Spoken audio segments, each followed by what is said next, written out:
Today we're going to have a look at a demonstration for installing the software delivery and lifecycle patterns on PureApplication System. We're looking to solve problems of deployment, integration, licensing, and deploying of best practices. To do this, we have a set of capabilities including collaborative lifecycle management, RAD, test workbench, GreenHack technologies with test virtualization server. This demonstration is intended for the cloud administrator looking to import these patterns. To start off, we'll have a look at the Information Center. In the Information Center, there is an order specified for the importing and the deploying of the various pattern types. The process is to extract the archive files, import the shared services, then import the virtual system pattern. I've downloaded the archive files, I've unzipped them, and now I'm going to extract the tar files. This is going to result in a directory for each of the virtual system patterns and a TGZ file for each of the pattern types. I've fast forwarded here to save a little bit of time. The next step is to go and import the pattern types. We'll start with the software delivery lifecycle pattern. To do this, I go to the web UI for PureApplication System, or in this case, IBM Workload Deployer. I've loaded these onto an HTTP server, so I'm going to copy the location of the pattern type. This can be loaded either from a remote location or from your local workstation. I'm going to select pattern types, click the plus sign, and then specify the location of the file that I want to upload.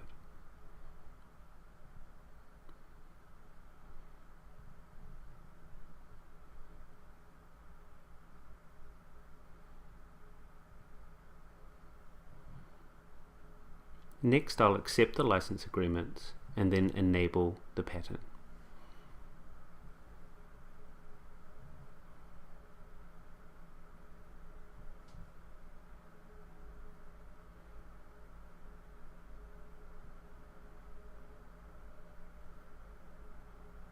After I've imported the software delivery and lifecycle pattern, I'm going to import some of the other pattern types.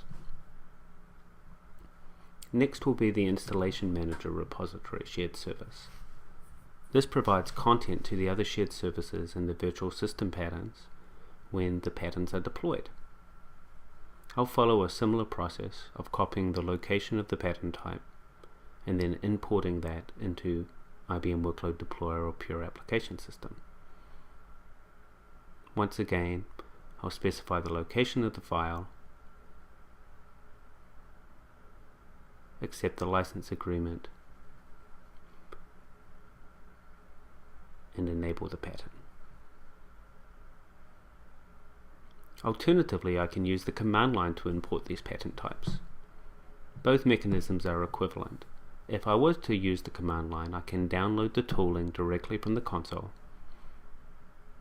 and then from either my workstation or the machine that I have the patterns deployed to, I can import them using the deployer command. So in this case, I'm going to copy the location of my IAM repository with the name of the file.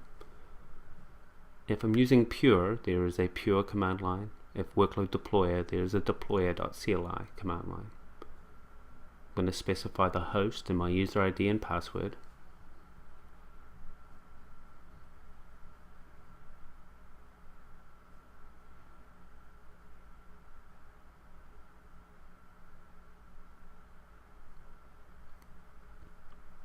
And now I'm going to invoke the deployer command to import the pattern type.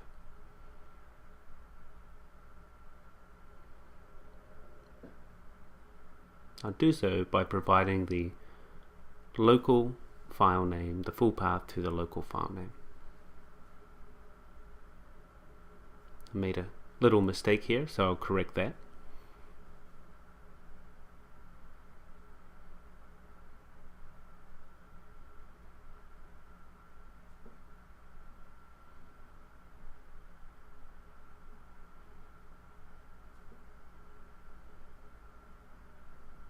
The next step is to import the license shared service. This is going to distribute floating or token licenses to the products that we're deploying. I do need to enable a virtual system plugin, and then I need to import the pattern type, accept the license agreement, and enable the pattern type.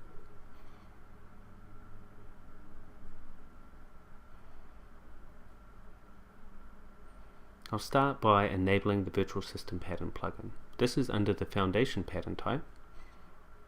I go to the bottom,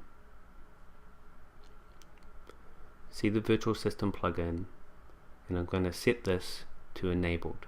This is going to allow our virtual system patterns for CLM, RAD, or test workbench to be able to look up and find the location of the license key server and the IAM repository. Now I'm going to copy my pattern type for the license key server, load that into the console, and continue forward.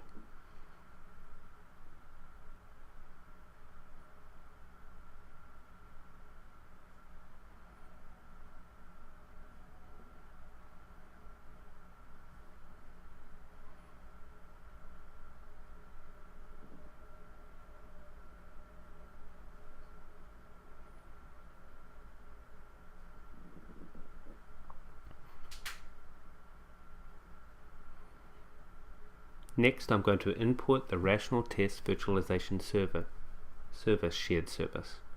This has two steps involved. I need to upload a new database workload standard, and then I need to import the pattern type as I've been doing for the other shared services. The database workload standard is used for the results database. I'll go to Catalog, Database Workload Standards. Then I'm going to provide the local zip file.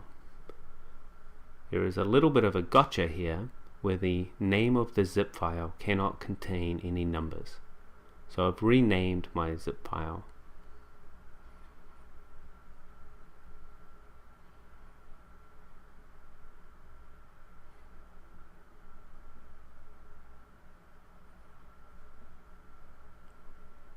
Going to set the initial disk size to 50 gigabytes. You'll see here that there's both the results DB and this green hat results db.zip. These are the same thing. I've simply copied and renamed the file so that it can be uploaded in the browser.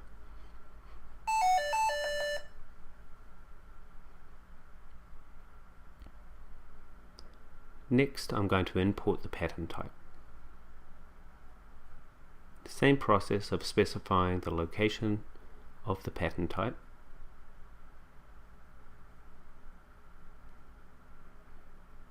In this case, I'm going to use the local file.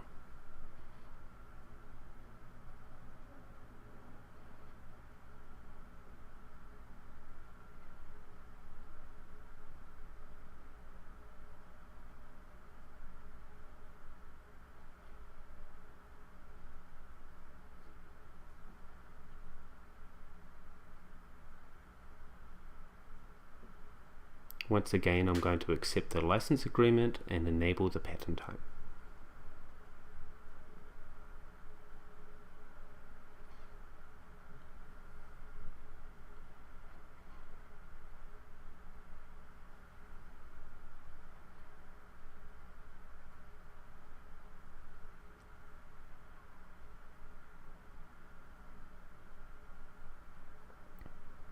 Now that I've imported my shared services, I can start with the virtual system patterns. The virtual system patterns contain some fairly large images. These can be imported as a part of the pattern using a single command, or optionally you can load the images in first. My recommendation is to load the images in first, as this results in less network errors.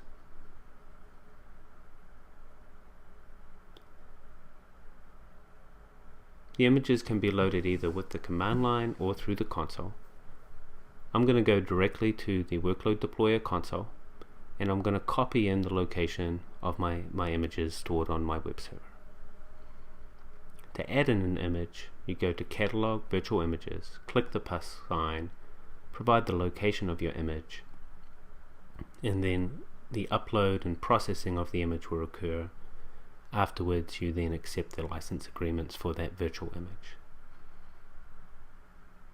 I'll do that for the DB2 and the CLM images, and in this example, I'll also do it for the rational test workbench.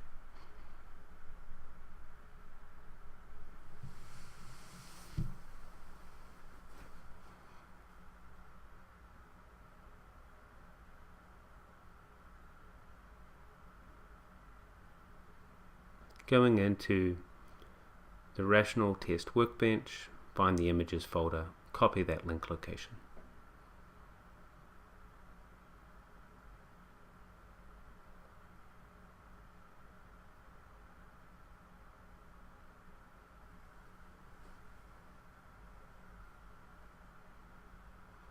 These images will take a couple of hours to process. After they have processed, you can come in, accept each of the license agreements on each of the images.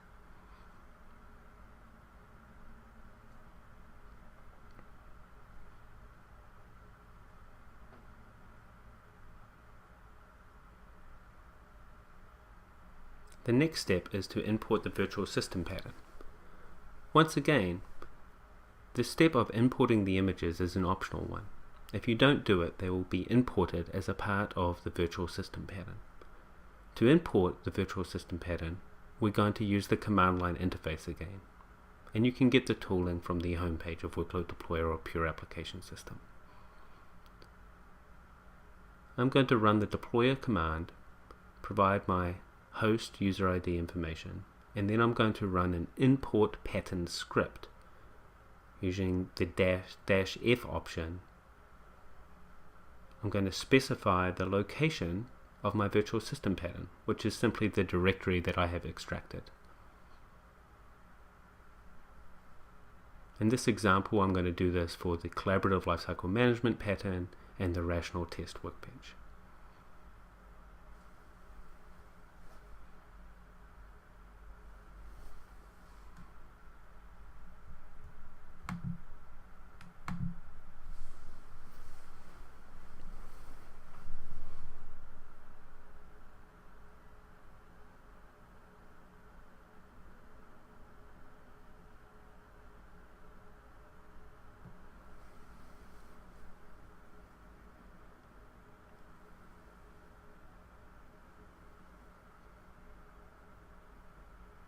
This import command was importing all the script packages and the pattern definition. I can now go to my pattern definition. I'm going to add everyone to the permissions so that my entire team can now see and deploy this pattern. I can edit the pattern if I like. In this case, I'm going to go in and I'm going to lock the root password, and I'm going to enforce that VNC happens over an SSH tunnel. You don't need to do these things. This is just an example of customizing the pattern. So in this demonstration, we imported the set of shared services. We then imported the virtual system patterns. And now we're ready to deploy our lifecycle and tooling into the cloud. There's a few resources in terms of Information Center. There's some great labs on the deployment wiki. Thank you very much for your time.